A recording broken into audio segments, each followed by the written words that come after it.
Corona کی وبا پھیلی تھی تو علی کا گھرانہ بھی اس سے متاثر ہوا۔ والد صاحب پہلے ہی دنیا سے گزر گئے تھے۔ گھر کا خرچ والدہ چلاتی تھیں۔ وہ ایک اسکول میں چھوٹی سی کینٹین چلاتی تھیں اور گھر سے چیزیں بنا کر لے جاتی تھیں۔ ان کے ہاتھ میں بہت ذائقہ تھا۔ بچے ان کے چکن پراٹھا، رول اور چنے بہت پسند کرتے تھے۔ دیگر چیزوں سے بھی تھوڑی بہت بچت ہو جاتی تھی، مگر جب سے اسکول بند ہوئے تھے تو ان کے گھر میں خاصی تنگی ہو گئی تھی۔ کیا ہمارے لیے کوئی نیا راستہ کھلے گا؟ علی نے خود سے سوال کیا۔ علی اس ادھیڑ بن میں باورچی خانے میں آیا تو دیکھا کہ اس کی امی اوون میں کیک بنا رہی تھیں۔ امی، کیک؟ وہ حیرت سے بولا۔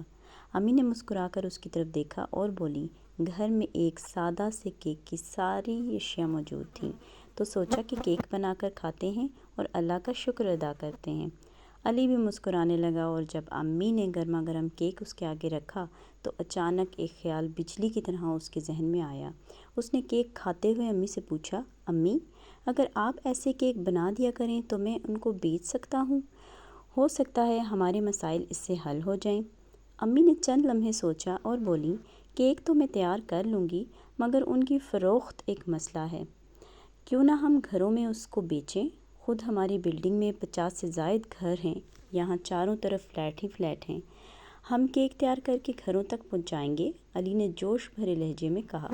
مگر لوگوں کو کیسے پتہ چلے گا کہ ہم کیک بنا کر فروخت کرتے ہیں؟ امی نے پوچھا۔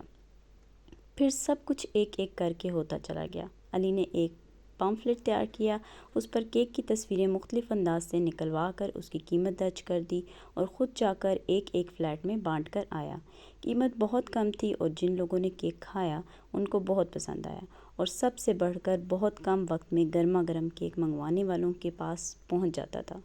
کم خرچ بالانشیں والی بات ہوئی تھی۔ ٹیلی فون بار بار بجنے لگا۔ جتنے زیادہ آرڈر آتے تھے علی بھاگم بھاگ پورے کرتا۔ جتنا وہ تھکتا اتنی ہی طمانینت محسوس کرتا۔ پہلے ہی مہینے وہ اپنی بچت کا حساب کتاب کرنے بیٹھا تو حیران رہ گئے۔ اتنی آمدنی کی توقع نہ تھی۔ نہ انہوں نے کیک کا معیار گرنے دیا اور نہ قیمت بڑھائی، بلکہ وقت گزرنے کے ساتھ ساتھ ان کا معیار بڑھتا گیا۔ دوسرے ہی مہینے علی کی والدہ نے اپنی ایک سہیلی کو اپنی مدد کے لیے رکھ لیا۔ کام بڑھا تو دور کے گھروں کے لیے ایک لڑکا رکھ لیا۔ ایک ٹی وی چینل کی خاتون ایک دن علی کے گھر پہنچی اور کہا کہ وہ علی اور اس کی والدہ کا انٹرویو کرنا چاہتی ہیں۔ جب ان کا انٹرویو نشر ہوا تو ان کی شہرت پھیل گئی۔ تب ایک سماجی خاتون ان کے گھر آئیں اور ان کو پیشکش کی کہ وہ ان کے ادارے میں ضرورت مند اور خواہش رکھنے والی خواتین کو کیک بنانا سکھائیں تو وہ ان کو معقول ماہانہ معاوضہ دیں گی۔